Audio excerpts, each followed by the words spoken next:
episode I ever watched of Star Trek, and I didn't watch another one for 2 years because it was so scary to me. I watched it as a child.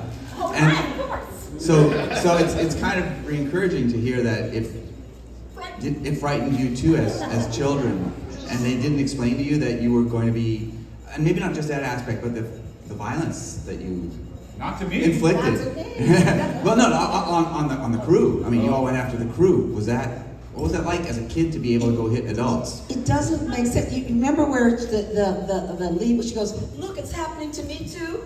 That freaked me out. I mean, I'm thinking, because they'll tell you this is not real, but you don't. Okay, how does that compute?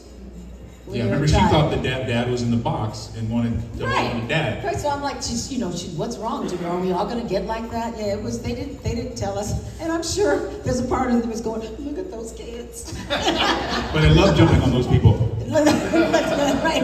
I love jumping on them. That was a dog pile I could do every day. Thank you. And Phil, about your dad, and bless the man, what I did for 25 years is because you're your dad. But going back to it was, for me, it was an important thing. I don't know if maybe you do realize it, but in the show, they're putting down the magazine covers. And there is Barney Collier, and it says CEO of Collier Electronics. Now, across the lot is Nichelle Nichols making history there. But that probably in the 60s was Massive. big. And it doesn't seem to get the attention that it does. But for me, when I was a little kid watching with my parents, I was like, cool. So what does that mean to you? And what did it maybe mean to your dad? If it meant anything, or it was just part of that character? What did it mean, please? It meant everything to him.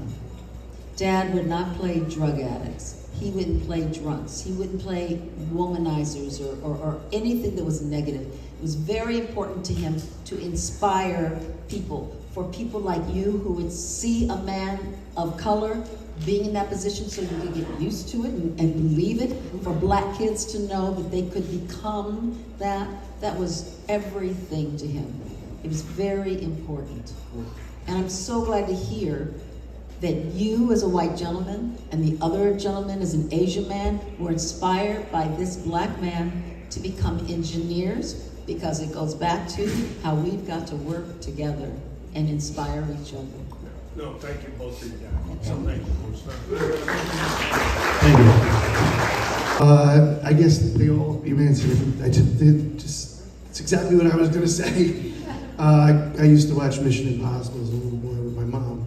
And yeah, your dad was awesome. And I big part of that, that whole just watching TV as a little kid, and then it was really shaped a lot of things. But he was a terrific actor, and all the nice things I hear. Now that being said, taking forward, I've seen you in many, many things, and I was able to say, and then I only realized, later on that was your father. And you guys, one more thing, I'm sorry. You were in Erie? Both of you. Yeah. Can you and I'll go sit down, but share like a little bit about the set of Miri and how it was as a kid on Star Trek, Well, TOS? I'm gonna talk about a couple things that you mentioned. One is it moves me to tears almost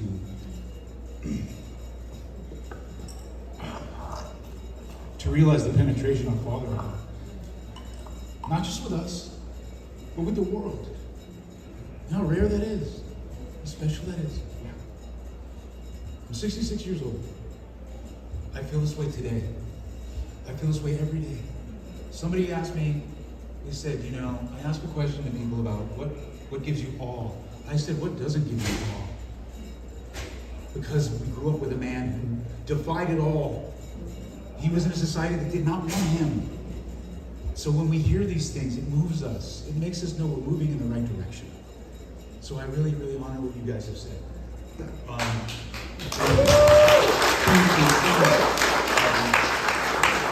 So Miri was a stunt casting job, basically. They didn't want actor kids. They wanted kids who weren't actor kids, but who knew how to shut up and say stuff when it was cut and action, right? Who better than actors' kids? So we were enlisted, The Shatner's kids were enlisted. Barbara Bain and Martin Landau's kids were there. Leonard Nimoy's kids were there. The director's kids were there. John Grise and Carrie Grise were there. John Grise is now on White Lotus. Kelly Flanagan. But Kelly was an actor. See, she was an actor kid. We weren't. So it was really a matter of who do you know on the lot, whose kids are available for 2 days out of school to come and play these bunk on the head kids. So, so as a result of our father being on this lot, we got the job. And pretty much that was it. And you remember when the Screaming Mimi came out? We called it the Screaming Mimi. Oh God! Oh. They didn't tell us that was going to happen. Oh, really? So the fear you hear, the screaming, is real. I was petrified. So that works. It all works. So thank you. And thank you for your work on Voyager and Deep Space Nine, Space Nine. Thank you. Quantum Leap. Thank Star you. Trek 3, Life, Seinfeld. I was talking with Phil this morning, but Iona, I just want to say this to you. I'm also the generation that grew up on Mission Impossible, and I so love your father's work. Thank you. And another question for Phil, though. I was kind of scrolling through, the projects you've done, and you were saying how you're such a big comic book fan. So playing Martian Manhunter on Smallville must have been a pretty good gig for you. Stuart, thank you. Yeah, I mean, the first time I saw myself fly out of the Kent barn, and I was doing ADR, which is the post audio that you do, I had them run it like 10 times. Show it to me again! Show it to me again! Listen, I'm the guy that if tomorrow I was floating above my bed and I looked down, I'd go, I knew it. I knew it. If I phased through a wall, I'd go, of course I did. Yeah, having that many comic books, it's in my cellular makeup. You understand? So that when I go to audition, I'm not auditioning. I am that guy. And that's why I get those characters. Well, you're bringing the knowledge to the table, so you can tell it. Yeah. And I love it so much, like you guys love what you love so much. I love it so much, it is a part of my being, and I would be loath to have anybody else play the role badly. So, Oh yeah, he was that. thank you. Thank you, Ruth. Thank you. Is wonderful. Career-wise, And we would have our days, right? Iona would go a day, and then a couple weeks later, I would go, and then our little sister Linda would go. It was like the highlight of our week. So there's no mystery why we do what we do today. and let me tell you, our parents made sure we were good kids. So there was no one going, the Morrises are coming. It was like, ooh, the Morrises are coming. Good reports, good reports. Good reports, good reports. Thank you so much. And thank you, you honor our father, because you. that is why he did what he did, is to inspire. Thank you. Great compliment.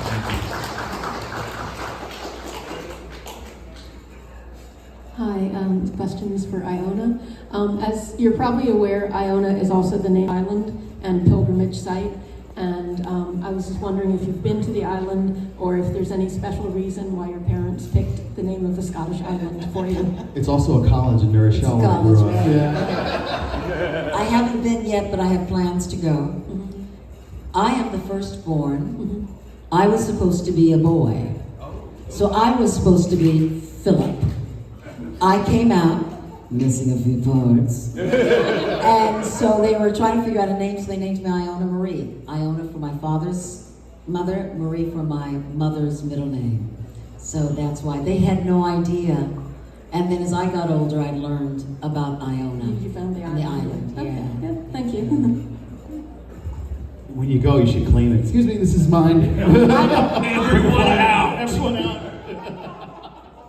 If I can. Absolutely. We're not going to hold anybody back. So, question for Susan this time. I was interested to hear about the Indian connection. I lived in India for a year as a child. But anyway, I was wondering if you are very familiar with your father's family, if you've traveled there, been to places where he was from, and that sort of thing. Yes, in my household, like at Christmas time, we would have a Swedish tree and a Finnish tree and an Indian tree. And I grew up eating, oddly enough, chicken curry. My father he's 88 now, but he's a terrific chef and an Indian So he makes amazing Indian food. And so I always grew up with a pot of chicken curry in the refrigerator, and we would eat it, until it's gone. And I did get to go to India when I was 10. And That's how old I was when I lived there. It was an amazing Were you guys on the same plane? experience. Oh, I remember you now. See, I knew it.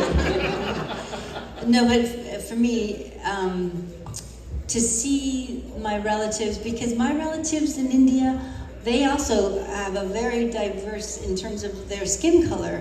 And I have cousins that are very, very dark skin colors, and there is a prejudice even within the family. My father had 7 brothers and sisters.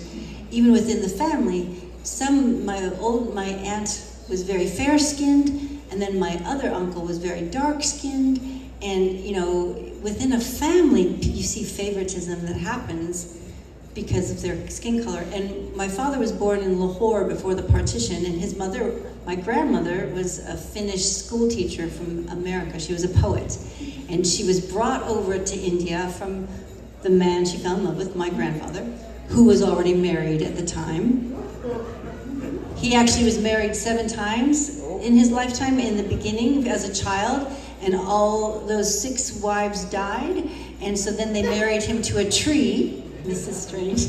They married him to a tree, and then I guess the tree died and they felt that the curse was broken or something. But my grandmother was very, very Christian, very tiny, Finnish white lady. And in Lahore, everybody was living together. The Muslims, the Hindus, the Christians, they were all living together. And then the partition happened, and they had to flee to the village in India, where my relatives, their houses were made out of cow dung. There was no electricity, and the village was made up of Muslims and Indians. And my father had to go to Indian school. He'd gone to British schools. Then he had to go to an Indian school, and he didn't understand the customs. He was beaten. He was made fun of for being too dark for the white people and too light for the Indian people. And so he struggled his whole life with a weird form of prejudice about the color of his skin. And then recently they lost their home in Hurricane Ian in Florida, and I was there to help them dig out their belongings. And a man came by, and he was really enraged because he hit our car, and he was being very aggressive. And I saw my father, because he had to learn how to navigate with people's anger at him, but just because he was different, he had an accent and the color of his skin.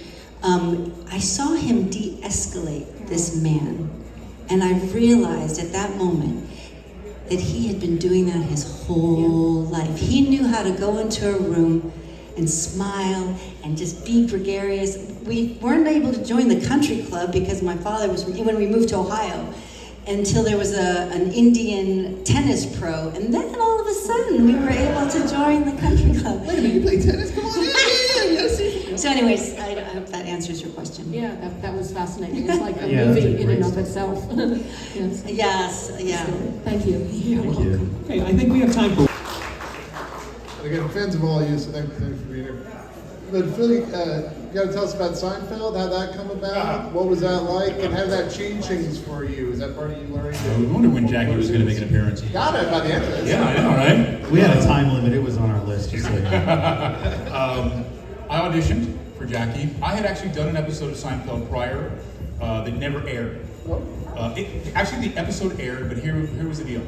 It was during the mayoral race between David Dinkins and Rudy Giuliani. It was a yogurt episode, and they decided to film the press secretary for Giuliani and the press secretary for Dinkins. Whoever won, that's the guy who was going to be in the show. So Giuliani won, so that guy was in the show. I didn't make the cut, but Larry David directed me in my scene, and so I was on the radar. Right. When I came in, it was specifically told to me they wanted a Johnny Cochran-esque character. I went to the same barbershop as Johnny Cochran. I knew him when he was a broke-ass DA. I heard him pontificate on everything from the Raiders moving from Oakland to LA, back to Oakland again. And then our father, who was like could suck the oxygen out of any room when he walked in.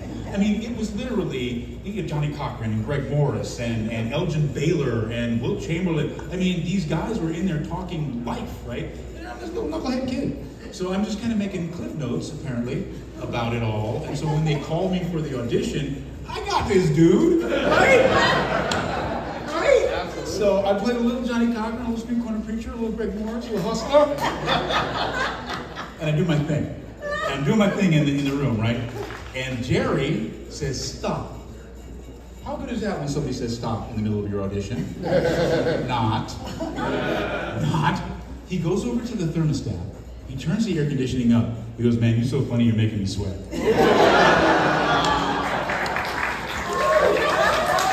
That's incredible.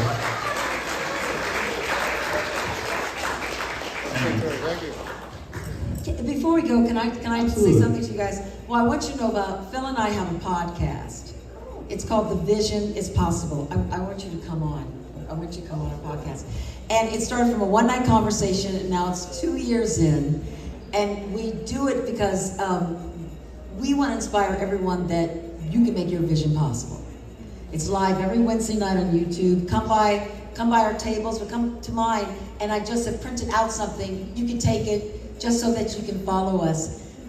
And I say this because we're here because we dream. You dream. Continue dreaming. Continue encouraging your children, your nieces, your nephews to dream. Those little knucklehead kids who are spending all their time on the video games, you don't know who they're going to become. My mother was so annoyed with all of those damn comic books. You don't know who they will become. And just because you are the age you are, your dreams can still continue to grow. So I just wanted to say that. Fantastic. Thank you so much, everybody. We're going to wrap it up here. Make sure you go by their table, say hello to everybody. We're at our tables right across, and we will continue to trek Long Island. Thank you. Joe Dunn and Jason Lester. Appreciate it. Yeah, Phil, huge fan. So now I kind of have to hear you talk about, because I love those old Justice League cartoons where you were the first Vandal Savage. So what was your experience like with that? How'd you get involved? Were you with other people at the time? What Yes. bring to it? Yeah. I just got cast as Vandal Savage. I didn't audition for it. Oh, wow. Andrea Romano, who was a phenomenally famous voiceover director, cast me in it. She had seen my work and other things, and just, she was like that. She would see actors in certain things, like Michael Rosenbaum playing The Flash. And I worked with everybody. Michael Rosenbaum and George Newbern or Tim Daly or whoever was playing Superman at the time.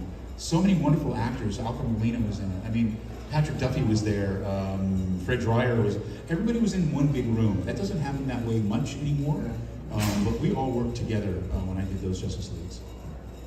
Yeah, that episode where Superman dies and you're in the future, the comedy brought out in such character too. It's so good. So thank you so much. Thank you. I appreciate that. I will say the line, "Do you want to see my house?" Yeah. Slays me every time. Right? Yes. My question is for Phil about one of my favorite Star Trek episodes that you were in, Rocks and Shoals, where you played a Jem'Hadar. Yeah, third Ramatha. Yes, that's right. Good memory.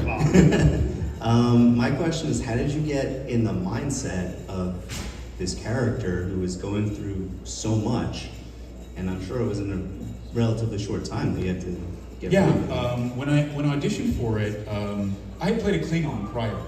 And so what they said to me in the audition was like, Phil, welcome, thanks for coming in and reading for this. We know you played a Klingon. The Klingons think they're the baddest dudes in the universe. The Jem'Hadar actually are. So they don't have to snarl and fuss and fight. They just are. There's a quiet calm, there's a Vandal Savage-ness, right, behind it all. And then when I realized his heartache was that he would never climb the ladder. Because the first and the second, this is so nerdy.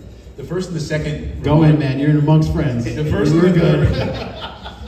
third were dead, right? And the Vorto would not elevate me. So I knew I was destined for kind of the trash heap. And that's how he played it. He was very sanguine.